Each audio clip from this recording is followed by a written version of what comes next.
Here are 7 signs that you're afraid of failure.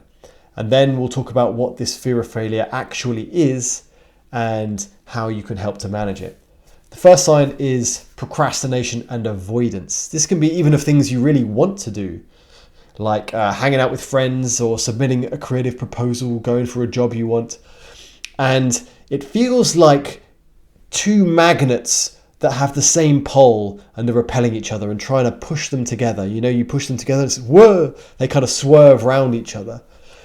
You know, when you approach that task, it's you find yourself suddenly watching YouTube, or you're hanging out with your friends, smoking weed, or you're suddenly deep cleaning your kitchen. It's your nervous system is sort of evading the task at hand because it feels safer to do that, because the fear of failure feels threatening. You know, if you do the task, you might fail. That will feel uncomfortable, so it pushes you towards different things.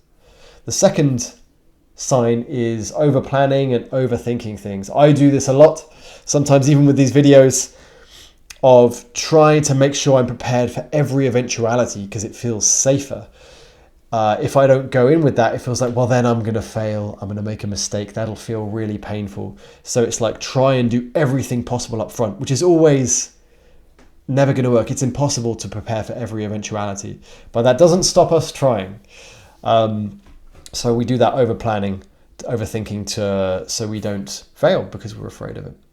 The third sign is that you are self-critical. We have that inner critic voice in the head that is trying to drive us forward, as saying, you're not good enough, this isn't going to work. And why it's doing that is because it's like, well, if I criticize myself, then that will motivate me to do the job better. And then I'm not going to fail, and then I won't have to feel the emotional discomfort of that. Is kind of the instant lightning calculation done by your brain. And then it sort of, bombards you with these painful inner criticisms. And again, it's trying to help you to avoid what's perceived as this, really terrible thing, the fear of failure. But it does so in quite a painful, dysfunctional way. That's a very common sign. The fourth is that we rationalize things to ourselves. So if we avoid a task or we're over planning, we might go, well, I wouldn't have got that job anyway, so I don't need to. There's no point applying for that job, or there's such limited funding for the arts. There's no point in me submitting that creative proposal right now. There's no way I'll get it. I don't have time for this anyway. I've got to drop the kids off, at school every day. And some of these things may be literally true, but we're not saying them because they're true. We're saying them because it gives us a reason to not go there because it feels uncomfortable. The fifth sign is that you stay in your comfort zone. So a good example of this is myself playing guitar. I've played a lot of guitar in my life, and when I was younger, I'd practice loads what I was really good at. I was really good at technique, and I practiced loads of technique. And I wasn't so good at some of the more complicated, like chord theory. And so I just avoid that, even though that would have opened up my playing so much. Yet it just felt really uncomfortable to be there going, hey, I don't know what to do here. I don't know. I'm going to have to make loads of mistakes over and over again. It felt really uncomfortable. And so I would avoid it because of that fear of failure.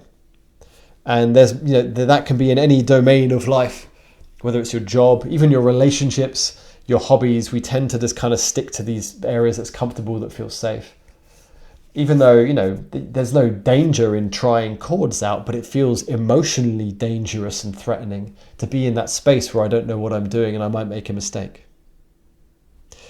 The sixth sign is that you either downplay yourself, there's a kind of false humility even, or you big yourself up, a kind of arrogance. These are seemingly opposite, but they're kind of the same thing as one way of avoiding engaging with some task or the world in a way that might lead to failure. And again, that emotional discomfort. So we downplay ourselves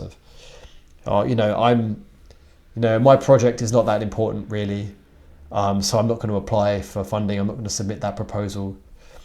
Or, I don't need this job as much as these other people need that job. There's this kind of might even be kind of a false self-sacrifice which again, it's not that it's not what you're saying. It's the energy behind it. It's what it's really trying to do. It's, you could sacrifice, you could give someone else your job, and that would be a lovely thing to do. But we might, it's secretly, in some cases, trying to avoid doing something that might lead to an uncomfortable outcome, namely, failure, making a mistake, whatever it is. The opposite is that kind of arrogance. Weirdly, it sounds quite counterintuitive, but we can almost take on like a blind faith in our own rightness and correctness as a way of avoiding the emotional discomfort of failure or making a mistake, owning up to that. Because if we just completely believe in our own rightness, we don't have to countenance the possibility of being wrong. Kind of like how, like a fundamentalist religious person is just completely sold on their beliefs as a way of protecting themselves from doubt. It's the same kind of thing. We can have the sense that we're unstoppable and completely right. Actually, there's a deep fear underneath that, fear of not being right, of failing.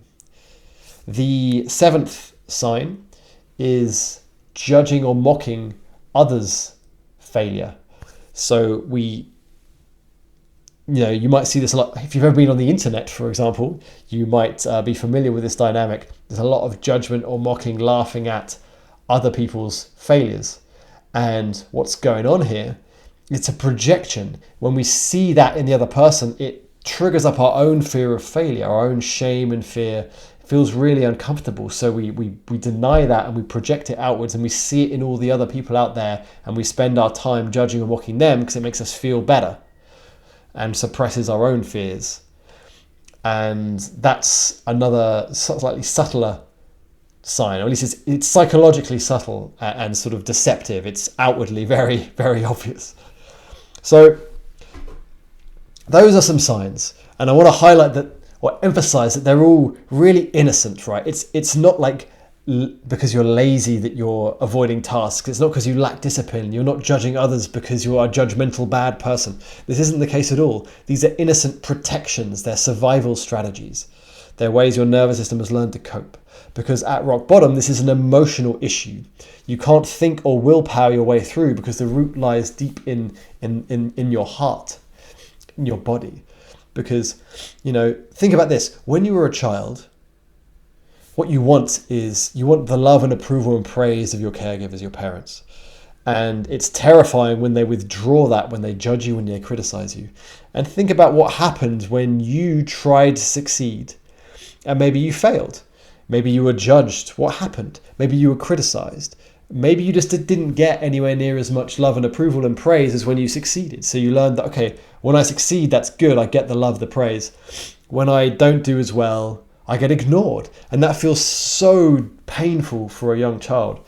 And so we very quickly warp ourselves. We condition ourselves to be really afraid of failure and to be really drawn to success. And that's also another sign I could have talked about here, is sort of that drive for success. People who are really, really driven and ambitious. It's actually, a fear of not being enough, of failure, that's driving that. So think about that, and also think about, how did you cope with that? How did you react to that? When you were judged by your parents, say they might have criticized you or not given you as much praise, how did you react to that? Did you freeze? Did you get angry? Did you try 10 times harder to succeed and win their approval? Or did you withdraw and say, hey, I'm not playing that game at all? These will give you clues as to the origins of your own behaviors and patterns. So how can we help with this fear of failure? Maybe you find yourself avoiding all these things that you really want to do, or you find yourself really driven to succeed, over-ambitious in a way that's starting to get in the way of your life and your relationships. It's not an issue of, like I said, discipline or willpower or thinking your way through. It's an issue of safety in the body. Learning to connect to your body in a way it feels safe, and to those younger parts of you that felt criticized or judged or alone or rejected or sad or uncertain, confused, not knowing what to do. That's where we have to go. That's what's driving the fear of failure. If you can learn to meet those in your experience, that starts to soften And then all the coping behaviors on top also start to relax. And failure stops being failure. It starts to be just what's happening. Well, I tried that and it went a particular way, you know, it could have gone better perhaps, but it was what it was. It doesn't feel like it's personally threatening. That's the key. It doesn't feel like it means something about who you are. And there's a real freedom in that. So you can check out my work in the link below if you want some one-on-one support with this. Check out my other videos that go into more detail on how you can start to work with these deeper emotional wounds. And I will see you later. Bye.